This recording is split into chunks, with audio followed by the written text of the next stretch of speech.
नेपाली सेवाको साँझ पखबाट शरद केसीको नमस्कार। आज कार्यक्रममा अमेरिकी सहायता परियोजना एमसीसी अनुमोदनको प्रक्रिया अघि बढाउने नेपाली कांग्रेसको निर्णय, तत्काल संसदमा टेबल गरेर अनुमोदनको प्रक्रिया अगाडि बढाउनुपर्छ भनेर निर्णय गर्यो। तर माओवादीका प्रमुख सचेतक देव गुरुङ भन्छन् यथास्थितिमा सम्भव छैन। सहमति नगरिकन गर्ने टेबल भनेर भनेको गठबन्धन टुटाएर प्रस्तुत गर्ने कुरा हो। गठबन्धन टुटिसकेपछि सरकार अल्पमतमा जान्छ, संसद कोमामा जान्छ। तर प्रचण्डले वचन दिएको कांग्रेस प्रवक्ताको भनाई, अरू पार्टीलाई उहाँले विश्वास के दिलाउनु भएको हो भने यसलाई अगाडि बढाउन सहयोग गर्छौँ। प्रचण्डले स्वयंले यसको पक्षमा चिठी लेख्नु भएको छ। र रुसले युक्रेनमाथि हमला गर्ने आशंका बढिरहेका बेला युक्रेनसँगको सीमा नजिकबाट आफ्ना केही सेना फिर्ता बोलाउने रुसको भनाई।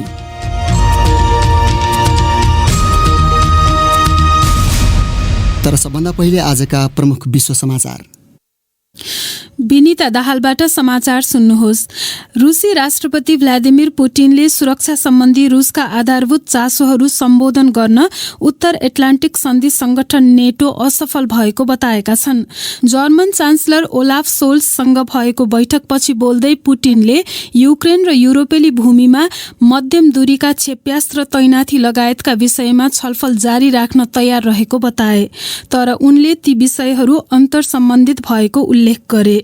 यसैबीच नेटोका महासचिव यान्स स्टोल्टेनबर्गले युक्रेनसँगको सीमाबाट रुसले आफ्ना फौज फिर्ता गरिरहेको भन्ने कुनै प्रमाण आफूले नदेखेको बताएका छन्।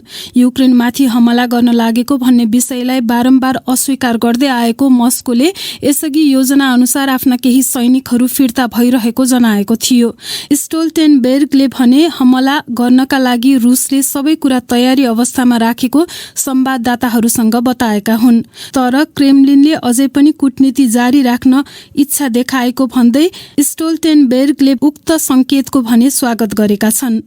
पुरुषतर्फका नम्बर 1 टेनिस खेलाडी नोभाक जोकोभिचले कोभिड विरुद्धको खोप नलगाएकै कारण फ्रेन्च ओपन र विम्बल्डन खेल गुमाउनु परे त्यो गर्न आफू इच्छुक रहेको बताएका छन्। बीबीसीसँगको विशेष अन्तर्वार्तामा उनले आफूलाई खोप विरोधी आन्दोलनबाट टाढै राख्न खोजे, तर आफ्नो शरीरमा के लगाउने वा नलगाउने भन्ने अधिकार सबैसँग भएको बताए। उनी भन्छन्, मैले प्रत्येक व्यक्तिसँग आफूलाई ठिक लागेको कुरा भन्न वा गर्न पाउने अधिकार हुन्छ भनेको हुँ। यहाँ यस्तो प्रकारको गलत बुझाइ छ र म जे कुरामा सहमत छैन त्यसलाई लिएर मानिसहरूले गलत निष्कर्ष निकालिरहेका छन् र त्यो एकदमै दुःखलाग्दो कुरा हो। नोभाक जोकोभिचको भनाई। गत महिना खोप नलगाएको भन्दै उनलाई अस्ट्रेलियाबाट फिर्ता गरिएको थियो र उनले अस्ट्रेलियन ओपन जित्ने मौका गुमाएका थिए। उद्धार सम्बन्धी अन्तर्राष्ट्रिय कमिटी आईआरसीले अफगानिस्तानका मानिसहरूको आधारभूत आवश्यकता पूरा होस् भन्नका लागि आर्थिक सङ्कटको अवस्था तत्काल सम्बोधन गर्न अमेरिका र युरोपलाई आह्वान गरेको छ। तालिबानले काबुललाई आफ्नो नियन्त्रणमा लिएको 6 महिना पुगेको सन्दर्भमा एउटा विज्ञप्ति जारी गर्दै आईआरसीले करिब 2 करोड 30 लाख मानिसहरूले चरम खाद्य अभावको सामना गरिरहेको जनाएको हो। बीबीसीका दक्षिण एसिया सम्पादक अनवर्सन इथिराजन भन्छन्, Aid agencies warn that the current humanitarian crisis सहायता निकायहरूले अफगानिस्तानमा रहेको जारी मानवीय सङ्कटका कारण 20 वर्षको युद्धमा भन्दा बढी मानिसको मृत्यु हुने तर्फ अहिलेको अवस्था उन्मुख रहेको जनाएका छन्। आईआरसीले मानवीय सहायतामा अफगानिस्तानका मानिसहरूको पहुँचमा उनीहरूको जीवन भर पर्ने जनाएको छ। बीबीसीका अनवर्सन इथिराजनको भनाई। पाकिस्तानको एउटा अदालतले सुनाएको फैसलामा अभियानकर्मी र चर्चित केही व्यक्तिहरूले अदालतको उक्त निर्णयप्रति असन्तुष्टि जनाएका छन्। सामाजिक सञ्जालमा आफ्ना तस्बिर र भिडियो राखेर चर्चित बनेकी आफ्नी बहिनी कन्दिल बलोचले परिवारको सम्मानमा आँच पुर्याएको भन्दै उनका भाइ मोहम्मद वासिमले उनको हत्या गरेको आरोप लागेको थियो। तर अदालतले भने वासिमलाई रिहा गर्न फैसला सुनाएपछि अभियानकर्मीहरूले असन्तुष्टि जनाएका हुन्। र हङकङमा कोरोना भाइरस संक्रमितको संख्या उल्लेख्य बढिरहँदा उनीहरूलाई राख्नका लागि हजारौं होटलका कोठाहरू र सार्वजनिक आवासीय घरहरूमा व्यवस्था मिलाइँदैछ। संक्रमितको संख्या बढ्न थालेपछि सरकारले गत साता लक्षण नै नदेखिएकालाई पनि अस्पताल पठाउने नियम परिवर्तन गरेको थियो। हङकङकी नेत्री क्यारी लामले मंगलबार हङकङभर लकडाउन गर्ने सम्भावना नरहेको बताएकी थिइन्। यो बीबीसी नेपाली सेवा हो।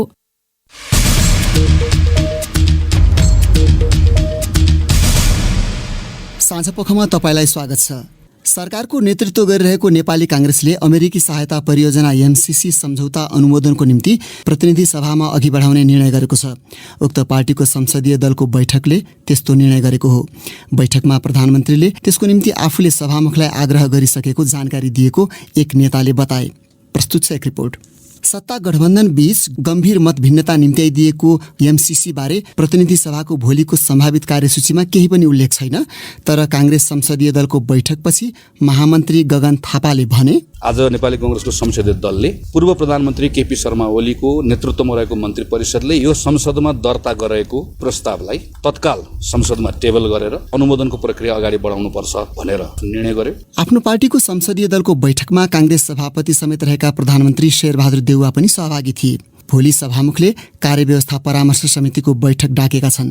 महामन्त्री थापाले प्रधानमन्त्रीको भनाई उद्धृत गर्दै भने, प्रधानमन्त्रीको तर्फबाट नेपाली कांग्रेस संसदीय दलको नेताको हैसियतबाट मैले सभामुखलाई भनिसकेको छु कि अब यो संसदमा टेबल हुनुपर्छ र सबैले यसमा भाग लिनुपर्छ भनिसकेको छु भन्ने कुरा राख्नुभयो। सभामुखले राष्ट्रिय सहमतिको अभाव र संसदमा एमाले गरिरहेको अवरोधलाई कारण देखाउँदै एमसीसी रोकेको खबरहरू बीच भोलिको बैठकमा धेरैको ध्यान केन्द्रित भएको छ। यसै सिलसिलामा एकैछिन अघि हामीले नेकपा माओवादी केन्द्रका प्रमुख सचेतक देव गुरुङलाई सम्पर्क गरी सत्ता गठबन्धनको नेतृत्व गरिरहेको नेपाली कांग्रेसले एमसीसी प्रतिनिधि सभामा पेश गर्ने निर्णय गरेको छ। तपाईहरूले अब के गर्नुहुन्छ भनी सोधेका थियौं। दलहरूले आफ्ना आफ्ना धारणा त हुन सक्ने कुरा भयो। त्यस कारणले गर्दा नेपाली कांग्रेसको धारणा आफ्नो धारणा हुन सक्ने कुरा त रह्यो। तर गठबन्धनमा रहँदासम्म गठबन्धनमा आपसी सहमति जे हुन्छ त्यही मान्यताको आधारमा अगाडि बढ्ने हो। अहिलेसम्म गठबन्धनमा त्यो विषयमा कुनै सहमति भएको छैन। त्यसो भएको हुनाले गठबन्धनमा छलफल होला, त्यसपछि नै सोच्ने कुरा पर्यो। तपाईले पहिले यदि एमसीसी टेबल भयो भने स्वतः वर्तमान गठबन्धन टुट्छ भनेर भन्नुभएको थियो। तपाईको धारणा अहिले पनि त्यही हो? सरकार 5 दलीय गठबन्धनको भएको हुनाले चाहिँ 5 दल यथावत रहँदासम्म त 5 दलीय गठबन्धनको मान्यतालाई फलो गर्नु पर्यो हैन। गठबन्धनमा सहमति नगरिकन गर्ने टेबल भनेर भनेको गठबन्धन टुटाएर प्रस्तुत गर्ने कुरा हो। चाहिँ गठबन्धन टुटिसकेपछि सरकार अल्पमतमा जान्छ, संसद कोमामा जान्छ। किन सरकारको आयुसँग जोडिएको हुन्छ संसद त। त्यसपछि संसदलाई ढिउट्याउनका लागि विश्वासको मत लिनुपर्छ। विश्वासको मत प्राप्त भयो भने चाहिँ सदन पनि क्रियाशील भएर अगाडि बढ्छ हैन। सरकार पनि तपाईँको फुल फेजमा अगाडि बढ्छ। त्यो बेलामा फेरि के कार्यसूची बारेमा सरकारले भन्न सक्ने कुरा भयो। अन्यथा त चाहिँ गठबन्धन टुट्ने बित्तिकै त कि त संसद विघटन गरेर निर्वाचनको लागि घोषणा गर्नु पर्यो। त्यो बेलामा त तपाईँ सदनमा एजेन्डा लिएर जाने भन्ने कुरा त हुँदैन। त्यसो भएको हुनाले एउटै मात्रै बाटो के हो त भन्दाखेरि गठबन्धनको सरकारको निर्णयको बेसमा गयो, सदनको लागि एजेन्डा लान सक्ने कुरा भयो। गठबन्धनमा सहमति भएन भनेदेखि त गठबन्धन टुट्ने प्रक्रियामा चाहिँ गएर एजेन्डा राख्ने त सक्ने सम्भावना त हुँदैन त त्यहाँ त चाहिँ। तर तपाईहरूले महाभियोग दर्ता गर्ने बेलामा तपाईहरूले साना पार्टीलाई खबरै गर्नु भएन नि, सुइको पनि दिनु भएन। त्यो त संवैधानिक व्यवस्था अनुसार त 68 जनाले सांसदहरूको 1/4 गर्ने कुरा हो। तर त्यो त गठबन्धनको संस्कृति त भएन नि त। त्यो कुराको बारेमा त विगत कालदेखि कुरा चलिरहेको विषय हो। दलको निर्णयको कुरा भन्दा नि सांसदहरूको चाहिँ सहमतिको आधारमा पहलकदमीको आधारमा गरिएको कुरा हो चाहिँ। अनि तपाईले आफ्नो अध्यक्ष प्रचण्डको अन्तर्वार्ता पनि हेर्नु भयो होला नि, सरकारले टेबल गर्न खोज्यो भने सभामुखले रोक्न मिल्दैन भनेर। त्यो त सामान्य अवस्थामा संविधान सम्मत खालका कुराहरूको, कानुन सम्मत खालका विषयहरूको सन्दर्भमा त्यो हो चाहिँ। यो प्रस्ताव चाहिँ तपाईँ के हो त भन्दाखेरि चाहिँ एउटै कन्डिसनमा मात्रै राष्ट्रिय सहमति भयो भने बल्ल चाहिँ अगाडि छिर्छ। राष्ट्रिय सहमति भएन भने त संविधानसँग मेल नखाने, ऐनसँग मेल नखाने, सन्धि ऐनसँग मेल नखाने, परम्परासँग मेल नखाने गैर कानुनी प्रकारको चाहिँ सम्झौताको बारेमा कसरी टेबल हुन सक्छ? तर तपाईँकै पार्टी अध्यक्ष प्रचण्ड अनि माधव नेपाल र शेरबहादुर देउवा बीचमा सहमति भएको छ अरे नि त। अब हामीले बरु असहमति जनाउँछौँ, तपाईँहरूले पारित गर्नुहोस् भनेर। त्यस्तो अवस्थामा के गर्नुहुन्छ? कहाँ भनेको छ, कहाँ निर्णय भएको छ? मिडियाको पक्ष लाएर साथी चल्छ र? यदि त्यसरी अगाडि बढ्न खोज्यो भने तपाईँको पार्टी अध्यक्षले सहमति दियो भने के गर्ने? त्यो त पार्टीको निर्णय अनुसार हुने कुरा हो नि। व्यक्तिको प्रश्न हो र? अध्यक्षलाई पार्टीभन्दा अलग ढङ्गले चाहिँ चरित्र हत्यार गर्न खोज्ने पार्टीको निर्णयको आधारमा गर्ने कुरा हो नि। अध्यक्षलाई पार्टीको निर्णयभन्दा अलग थलग ढङ्गले चाहिँ बुझ्न खोज्ने, प्रस्तुत गर्न खोज्ने। त्यसो भए प्रचण्डले वर्तमान सरकारलाई यो एमसीसी संसदमा टेबल गर्न अनुमति दिँदैनन्? मतलब अहिलेसम्म कहाँ दिया छ? 5 दलमा सहमति भएको छ, सहमति भएको रेकर्ड छ, आधार छ, प्रमाण छ। सदन चलेकै छैन, सदन डेडलक भइरहेको छ। अनि एजेन्डाको बारेमा कुरा चल्छ अहिले। त्यत्रो कुरा भइरहेको छ। पहिले कुरा त सदन खोल्नु पर्ने। सदन खोलिसकेपछि एजेन्डाको कुरा चल्दाखेरि पनि संविधान सम्मत खालको, कानुन सम्मत खालको, नियम सम्मत खालको, परम्परागत अभ्यास सम्मत खालको विषय चाहिँ सभामुखले नर्मल प्रक्रियामा अगाडि बढाउने कुरा हो। संविधानसँग मेल नखाने, कानुनसँग मेल नखाने, ऐनसँग मेल नखाने परम्परासँग मेल नखाने चिजको बारेमा त राष्ट्रिय सहमति जुटाउनु पर्यो नि। तपाईँको बुझाइमा मेल खाँदैन भनेपछि त्यसमा राष्ट्रिय सहमति जुट्यो भने त अगाडि बढाउन मिल्छ त? होइन, त्यो त राष्ट्रिय सहमति भयो भने त संविधानै चेन्ज हुन्छ नि त। राष्ट्रिय सहमति भयो भने त संसदै चेन्ज हुन्छ, सरकारै चेन्ज हुन्छ। अनि राष्ट्रघाती कुरालाई अगाडि बढाउने गरी संविधान र कानुन संशोधन गर्न मिल्छ त? राष्ट्रघाती खालको हो कि होइन चाहिँ के हो भन्ने कुरा त राष्ट्रिय सहमतिको कुरा हुन्छ नि, त्यहाँ छलफल हुन्छ नि। हो, काङ्ग्रेसले के भनिराखेको छ भने त्यसको निर्क्योल गर्न चाहिँ संसदमै छलफल गरौँ, पास गरे पनि फेल गरे पनि संसदमै छलफल गरौँ भनिराखेको छ त काङ्ग्रेसले। संसदमा टेबल गर्नलाई त अन्तर्राष्ट्रिय कानुन हो यो।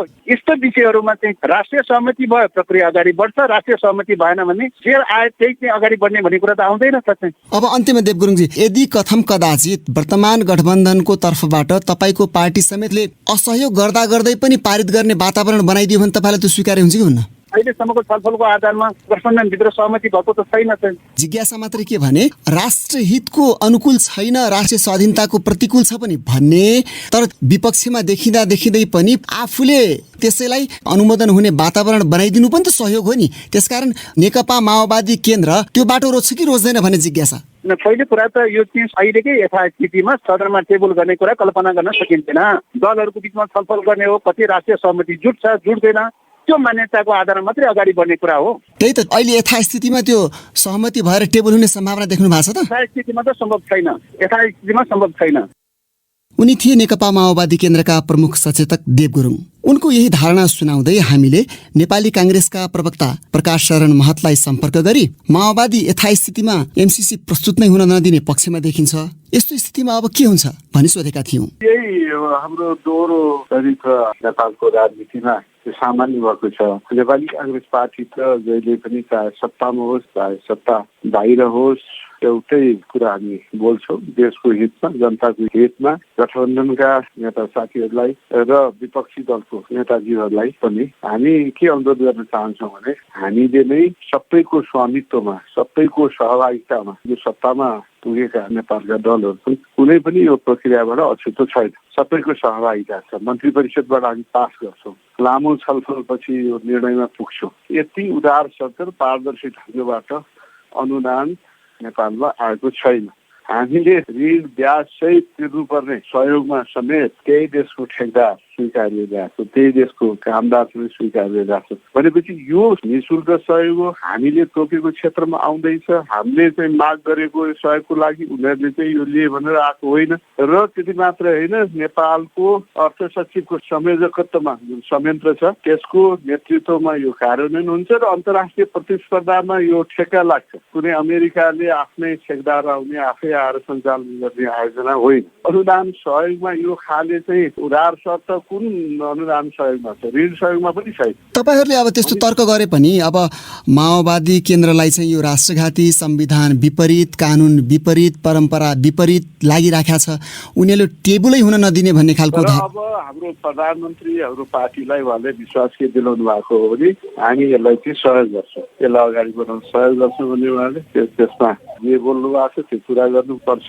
प्रचण्डजी स्वयंले यसको पक्षमा चिठी लेख्नु भएको छ र अब यो अलग समयमा अलग अवस्थामा फरक फरक कुराहरू आइरहने हो भने त अब कुनै हाम्रो पार्टीप्रति पनि विश्वसनीयता पर्दैन, हाम्रो सरकारप्रति पनि विश्वसनीयता रहँदैन, अन्तर्राष्ट्रिय जगतमा हाम्रो विश्वसनीयता खस्किन्छ र हामी कुन देशमा कुन राजनैतिक प्रणाली छ त्यसका आधारमा हामी दृष्टिकोण बनाउँछौँ भने त योभन्दा घातक कुरा हाम्रो लागि के हुन सक्छ। भनेपछि भोलिको बैठकमा एमसीसी पेश हुन्छ त? यही नै हामीले विश्वास गरे हो, त्यो प्रक्रिया अगाडि बढ्छ, पास हुन्छ भन्ने विश्वास चाहिँ यो गठबन्धनभित्र पनि त्यो समझदारी बन्यो। के सभामुखले त्यो वचन दिएका छन् काङ्ग्रेसलाई अथवा प्रधानमन्त्रीलाई? टेबल गर्ने वचन दिनुभयो। प्रधानमन्त्रीलाई दिएकै हो? हो। तर माओवादी केन्द्रकै प्रमुख सचेतकले भनेपछि विश्वास पनि गर्नु पर्यो, त्यो हुने बित्तिकै त गठबन्धन टुट्छ, किन सहमति नै भएको छैन गठबन्धनभित्र भनेर भनिराखेका छन्। गठबन्धन तोड्ने शर्तमा पनि तपाईँहरू एमसीसी प्रस्तुत गर्न तयार हो? यो गठबन्धनसँग किन हामीले एमसीसीलाई जोडिरहेको छौँ? कसैले के भन्छ भने चुनाव अघि चुनाव पछि भन्छ। चुनाव अघि यो चाहिँ बेठिक, चुनाव पछि ठिक हुन्छ। यसको त आफ्नै मेरिटमा, यसको गुण र दोषको आधारमा हामी निर्णय गरौँ। एमसीसीको जहाँसम्म सन्दर्भ छ सबैले चाहिँ सहभागी भएको र सबैले प्रतिबद्धता जनाएको कुरा हो। सभामुखले प्रस्तुत नै गरेनन् भने नि? सरकारले ल्याएको विधेयक, महत्त्वपूर्ण प्रस्तावहरू, इभन इन्डिभिजुअल सांसदले ल्याएको प्रस्ताव समेत त्यो छलफलमा लानुपर्ने पद्धति छ, त्यो उहाँको कर्तव्य। अब सभामुखले चाहिँ राख्न चाहे राख्ने, राख्न चाहे नराख्ने हो भने त अरू सांसदहरूको के काम, चारको सांसदको के काम, सभामुख एक्लैले चलाए भइहाल्छ। त्यसकारण त्यो चाहिँ उहाँको कार्यक्षेत्रभन्दा बाहिरको कुरा हो। उहाँले साथी बोल्नु पनि भएको छ, म त्यो कुरा गर्छु। अब अन्त्यमा महजी, देवगुरुङजीले हामीसँगको कुराकानीमा के भनेका छन् भने गठबन्धन टुट्छ, पेश गर्यो भने, टेबल गर्यो भने, टुट्यो भने सरकार अल्पमतमा पर्छ। अल्पमतको व्यक्तिगत कुरा गर्ने हो भने उहाँ सधैँ यस्तै खाले भाषा बोल्नुहुन्छ होइन। सचेतको हैसियतले उहाँको पार्टीको प्रतिनिधित्व गरेर नै बोल्नुपर्ने हो। र मलाई लाग्दछ प्रचण्डजीले पनि यो त्यो किसिमको निर्देशन आफ्नो पार्टी पङ्क्तिलाई दिनुपर्छ। पारित गर्ने बाटो खुला गरिदिने विकल्प चाहिँ प्रचण्डजी अथवा माधवजीले तपाईँहरूलाई दिएको आश्वासन कसरी, विकल्प बाटो चाहिँ के? उनीहरूले बहिष्कार गरेर कुल उपस्थित त्यो त भोलि सुन्नुहोस् न, भोलि अब संसदमा चाहिँ कुन तरिकाबाट उहाँले सहयोग गर्नुहुन्छ त्यो त भोलि देखिने कुरा। त्यसमा बढी चर्चामा गर्न चाहन्न। हामी त्यो सबैको सहभागिता होस्, विपक्षी दलको सहभागिता होस् र यसको पक्षमा चाहिँ मतदान गरौँ। कुनै विषय त्यहाँ छ भने त्यहाँ चाहिँ संसदमा छलफलमा ल्याउनु पर्यो। कुन कारणले चाहिँ यो अरू सहयोगको तुलनामा यो चाहिँ सही ठहर्दैन भन्ने त्यो त भन्न सक्नु पर्यो। त्यो नभन्ने हामीले आफै पास गर्छौँ अनि आफैले प्रश्न गरेर लेखेर पठाउँछौँ। त्यसमा पनि उनीहरूले धैर्यतापूर्वक उत्तर दिन्छन्। जे आशंका त्यो चाहिँ केही पनि होइन भन्ने स्पष्ट हुन्छ। ती लेखा पनि छ। तैपनि हामी चाहिँ यसलाई अन्यलमा राखिरहन्छौँ भने हामी आफ्नो देशको आवश्यकता र स्वार्थप्रति कति हामी गम्भीर छौँ। सन्देश अन्तर्राष्ट्रिय जगतमा के जान्छ, किन हामी देशै पछिको नीतिमा भेदभावपूर्ण रवैया अप्नाइराखेका छौँ, हाम्रो लागि कुन देशको राजनीतिक प्रणाली के छ, त्यसका आधारमा हामीले दृष्टिकोण फरक फरक राख्नु हुँदैन। यो देशको हितमा, नेपालको हितमा छैन। उनी थिए नेपाली काङ्ग्रेसका प्रवक्ता प्रकाश शरण महत। अब तपाईँकै प्रतिक्रिया र टिप्पणी प्रस्तुत गर्दैछन् साथीहरू विनिता दाहाल र सृजना श्रेष्ठ। सन् 2022 को T20 क्रिकेट विश्वकपमा छनौट हुने लक्ष्यका साथ नेपालले शुक्रबारदेखि छनौट प्रतियोगिता खेल्दैछ।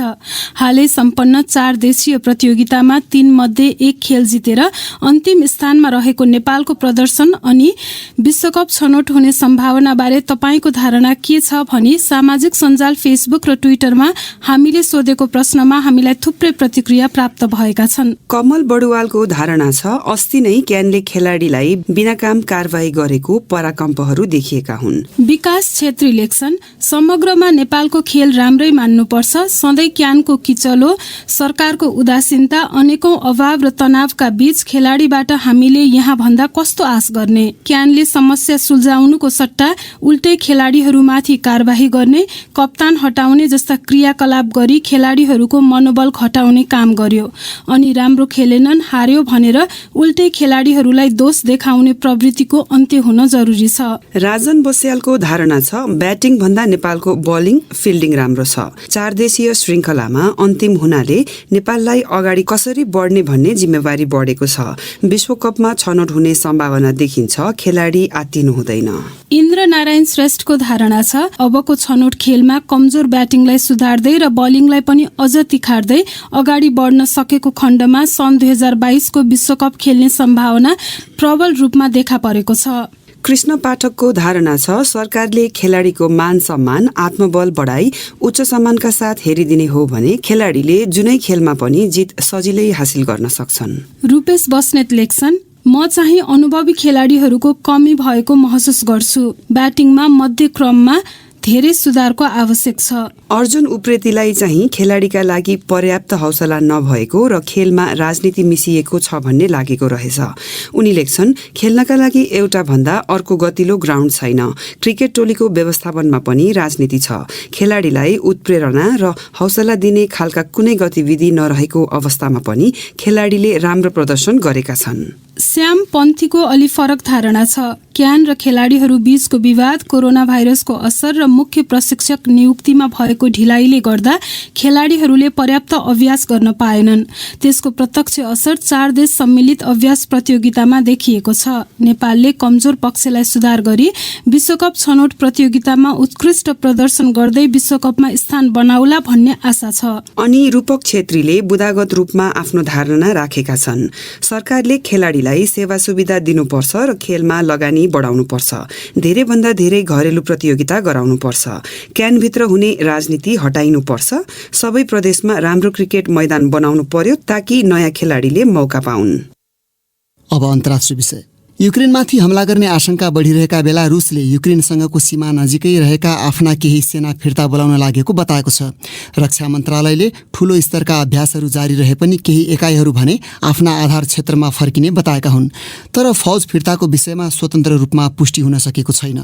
बीबीसीका विवरणहरूमा आधारित त्यस सम्बन्धी रिपोर्ट विनिता दाहालबाट। रुसले युक्रेनसँगको सीमामा सेना फिर्ता गर्न लागेको भन्ने घोषणा बारेमा अन्तर्राष्ट्रिय शक्तिहरूले सावधानीपूर्वक प्रतिक्रिया जनाएका छन्। युक्रेनसँगको सीमामा रुसले 1 लाख भन्दा बढी सैनिकहरूलाई जम्मा गरेको छ। रुसले भने हमलाको योजना नरहेको बताउँदै आएको छ। रुसले युक्रेन उत्तर एटलान्टिक सन्धि संगठन नेटोमा आबद्ध नहोस् भन्ने चाहेको छ। गएको नोभेम्बरमा सैनिकहरू ठूलो संख्यामा सीमामा जम्मा हुन थालेपछि त्यसले रुसको आशयलाई लिएर आशंकाहरू बढेका थिए। नेटोले रुसको सेना फिर्ता बारेको घोषणाले सावधानीपूर्वक आशावादी हुने कारण दिएको, तर तनाव मत्थर हुने प्रमाण भने आफूले नदेखेको प्रतिक्रिया दिएको छ। ब्रिटिस सरकार स्रोतले भने कुन स्तरमा सेना फिर्ता हुने हो भनेर हेर्नका लागि आफू पर्खिरहेको जनाएको छ। अर्को विषय। इन्डोनेसियाको एउटा आवासीय स्कुलका सञ्चालकलाई 13 जना छात्राको बलात्कार गरेको अभियोगमा अदालतले आजीवन कारावास सजाय सुनाएको छ। सञ्चालक हेरी विरावनले 11 देखि 16 वर्ष उमेर समूहका छात्राहरूमाथि यौन दुराचार गरेको घटना गत वर्ष सार्वजनिक भएपछि इन्डोनेसियालीहरू स्तब्ध भएका थिए। बीबीसीका विवरणहरूमा आधारित त्यस सम्बन्धी रिपोर्ट सृजना श्रेष्ठबाट। धार्मिक शिक्षक पनि रहेका विरावानले सन् 2016 देखि छात्राहरूलाई बलात्कार गरेको र तीमध्ये 8 जनालाई गर्भवती समेत बनाएका थिए। उनीहरूबाट 9 जना बच्चा पनि जन्मिएका छन्। अभियुक्त शिक्षकलाई मृत्युदण्ड दिइनुपर्ने अभियोजनकर्ताहरूले अदालतसँग माग गरेका थिए। तर मंगलबार बान्डुङ जिल्ला अदालतको एउटा इजलासले 36 वर्षीय ती शिक्षकलाई आजीवन कारावासको सजाय सुनाएको हो। आफ्नो छोरी गर्भवती भएको एक अभिभावकले बताएपछि मात्रै यौन शोषणको घटना गत वर्षको मेमा बाहिर आएको थियो। स्थानीय सञ्चार माध्यमहरूले अभियोजनकर्ताहरूलाई उद्धृत गर्दै रिपोर्टमा जनाए अनुसार विरावानले अभावग्रस्त क्षेत्रका छात्राहरूलाई आफ्नो कलेजमा छात्रवृत्ति र अरू सुविधा दिएर प्रलोभनमा पारेका थिए। अदालतलाई बताइए अनुसार परिवारका सदस्यदेखि टाढा बस्ने र नियमित सम्पर्क हुन नदिएका कारण ती छात्राहरू झन जोखिममा थिए। इन्डोनेसियाली सरकारले पीडितलाई जनही 8.5 करोड रुपियाँ क्षतिपूर्ति स्वरूप उपलब्ध गराउनेछ। प्रसङ्ग फेरि नेपालकै। आज दिवंगत साहित्यकार ताना शर्माको अन्त्येष्टि गरिएको छ। नेपाली साहित्यमा झर्रो शब्दको प्रयोगको श्रेय दिइने उनको नेपाली साहित्यमा विशिष्ट पहिचान छ। मदन पुरस्कार प्राप्त साहित्यकार ताना शर्मालाई नेपाली साहित्यमा कसरी सम्झिने? उनको योगदानबारे संक्षिप्त समीक्षाका साथ साहित्यकार एवं टिप्पणीकार खगेन्द्र सङ्ग्रौला। ताना शर्मा उर्फ तारानाथ शर्मा मेरो अङ्ग्रेजी भाषा र साहित्यको औपचारिक गुरु हुनुहुन्थ्यो र नेपाली साहित्यको अनौपचारिक गुरु हुनुहुन्थ्यो। तारानाथ शर्मा मार्क्सवाद प्रेरित प्रगतिवादी आन्दोलनका एक विशिष्ट प्रणेता, अभियन्ता, सर्जक र प्रवक्ता हुनुहुन्थ्यो। बनारसमा नेपाली युवाहरूले झर्रोवादी आन्दोलन सुरु गरे। झर्रोवादी आन्दोलनको अभिप्राय नेपाली साहित्यलाई अङ्ग्रेजी र संस्कृतिको दुष्प्रभावबाट मुक्त गर्नु थियो। झर्रोवाद तारानाथ शर्माको नामको पर्याय जस्तो लाग्छ। झर्रोवादी आन्दोलनमा सबैभन्दा सशक्त योगदान तारानाथ शर्माकै छ। तारानाथ शर्मा अत्यन्त खरो आलोचक हुनुहुन्थ्यो। आलोचनाबारे उहाँको एउटा मन्तव्य बडो चाखलाग्दो छ। उहाँले भन्नुभएको छ, मेरो आलोचना फटाहरूलाई लाटो पारुन्जेल पोल्ने सिस्नो हो। नभन्दै तारानाथ शर्माको आलोचना त्यस्तै थियो। नेपाली भाषा, निबन्ध, नियात्रा, आलोचना चारवटै विधामा तारानाथ शर्माको गम्भीर योगदान छ र गम्भीर छाप छ। दृष्टिकोणको अस्थिरता अथवा ढुलमुलपना अथवा दृष्टिकोणको परिवर्तन तारानाथ शर्माको व्यक्तित्व वा चिन्तनको विशिष्ट विशेषता हो भन्ने मलाई लाग्छ। म एका दृष्टान्त पेश गरौँ। कवि राजा महेन्द्रले उसैको लागि भन्ने गीत सङ्ग्रह निकाले। त्यसलाई तारानाथले हिन्दीबाट हुबहु नक्कल गरिएको चोरीको आरोप लगाए। केही समयपछि कवि राजा महेन्द्रले फेरि उसैको लागि भन्ने अर्को कविता सङ्ग्रह निकाले। त्यो कविता सङ्ग्रहको भाव अथवा भाषा अथवा शैली उसैको लागि भन्दा खासै फरक थिएन। त्यसलाई तारानाथ शर्माले मौलिक र श्रेष्ठ भनेर प्रशंसा गरे। बालकृष्ण समले चिसो चुलो भन्ने महाकाव्य लेख्नुभयो। चिसो चुलोलाई उपहास गर्दै एकपटक ताना शर्माले झुसिलो डकार भन्नुभयो। पछि सम र समका कृतिहरू भन्ने ग्रन्थमा तिनै बालकृष्ण समलाई प्रशंसाको शिखरमा उकाल्नुभयो। यसरी तारानाथ शर्माको चिन्तनमा, दृष्टिकोणमा विभिन्न किसिमका विरोधाभासहरू, असङ्गतिहरू छन्। तथापि समग्रमा र सारमा भन्ने हो भने नेपाली भाषा र साहित्यमा तारानाथ शर्माको विशिष्ट छाप छ, गम्भीर योगदान छ। यस निम्ति मलाई लाग्छ नेपाली साहित्य र भाषा तारानाथप्रति भारी कृतज्ञ छ। उहाँ दिवंगत हुनुभएकोमा सम्पूर्ण नेपाली साहित्यकारहरू र नेपालीहरू दुखी छन्, त्यस्तै म पनि दुखी छु। तारानाथप्रति मेरो हार्दिक श्रद्धाञ्जली। उनी थिए साहित्यकार खगेन्द्र सङ्ग्रौला। उनको टिप्पणीको मर्म मर्न नदिन ताना शर्मालाई उद्धृत गरिएका कतिपय शब्द जस्ताको त्यस्तै राखिएका हुन्। अन्तिम प्रसङ्गमा अब सुन्नुहोस् हाम्रो साप्ताहिक प्रस्तुति विकल्पको बाटो। घोडा चढ्ने मान्छे बहुत खुसी हुन्छन्, भिडियो गराउँछन्, टिकटक गराउँछन्। महिनामा 40,000 जति हुने म छ। 100 रुपियाँ आउने ठाउँमा अनि लाउँदा अनि 200-300 रुपियाँ लैजाउन्, घोडालाई पनि दाना खुवाउने भनेर दिन्छन्। थोरै कमाइको लागि वर्षेनी भारत आउजाउ गर्ने सुर्खेतका केशबहादुर बादी अहिले स्वदेशमै घोडामा पर्यटक घुमाउने काम रोजेका छन्। सुर्खेतको काँक्रेबिहार घुम्न आउने पर्यटकलाई घोडसवार गराएर घरमै बसी बसी मासिक सरदर 40,000सम्म आम्दानी गर्नुलाई उनले सन्तोषको कमाई बताउँछन्। अर्काको देशमा परिवारबाट टाढिएर दुःख धेरै गर्दा पनि त्यसअनुसार नकमाइने विगत झेलेका केशबहादुर बादीको अहिले आफ्नै पौरखमा जीवन चलाउँदाको अनुभव, सकारात्मक प्रयासहरूको चर्चा गरिने साप्ताहिक विकल्पको बाटोमा प्रस्तुत गर्दैछन् सुर्खेतबाट प्रकाश पन्त।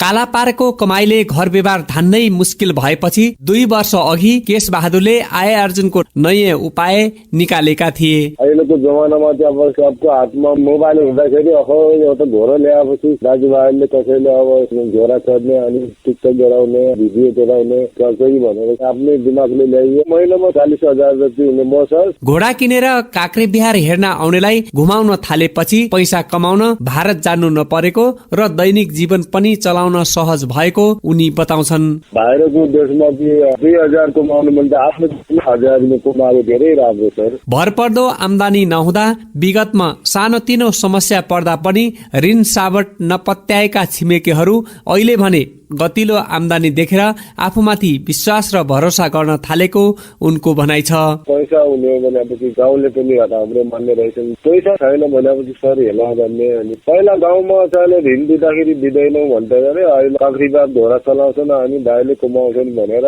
दिइहाल्छन्। गतिलो पेसा व्यवसाय नहुँदा विगतमा धेरै दुःख कष्ट झेलेका उनी अहिले आय आर्जनको आधार हुँदा भने खुसी र सुखका दिनहरू फर्केको अनुभूति सुनाउँछन्। अघि अब मागी खाने जमाना थियो अनि गाउँ गाउँ जाने, माग्ने, बुवा आमा माग्ने, हामीलाई खुवाउने अनि गर्दैथ्यो। अहिले दुःखका दिन गएर अहिले सुखका दिन हुन लाग्छ। वर्षौंसम्म भग्नावशेषको रूपमा रहेको काँक्रेबिहार मन्दिर पुनर्निर्माण थालिएको झण्डै 17 वर्षपछि पुरानै शिखर शैलीमा उभिएपछि हेर्नेको घुइँचो बढेको छ। विभिन्न आकृतिमा कुदिएका ढुङ्गाहरूले बनेको काँक्रेबिहार हेर्न आउनेहरूको अहिले पहिलो रोजाइ नै घोडचढी पर्ने गरेको छ। घोडा चढ्ने मान्छे बहुत खुसी हुन्छन्, सर चढ्छन्, भिडियो गराउँछन्, टिकटक गराउँछन्। अघि कतिवटा भन्दैन 100 रुपियाँ सर अनि भन्छु म, अनि 100 रुपियाँ आउने ठाउँमा अनि लाउँदा अनि 200-300 रुपियाँ लैजाउन्, घोडालाई पनि दाना खुवाउने भनेर दिन्छन् सर। पर्यटकलाई घोडा चढाएर गाउँमै आत्मनिर्भर बन्न सफल केशबहादुर अर्काको काम गर्न विदेश जानुभन्दा आफ्नो लागि आफ्नै गाउँठाउँमा सानै भए पनि केही न केही इलम गरेर बस्न अरूलाई पनि सुझाव दिन्छन्। सकारात्मक प्रयासहरूको चर्चा गरिने साप्ताहिक प्रस्तुति विकल्पको बाटोमा त्यो रिपोर्ट सुन्नुभयो प्रकाश पन्तबाट।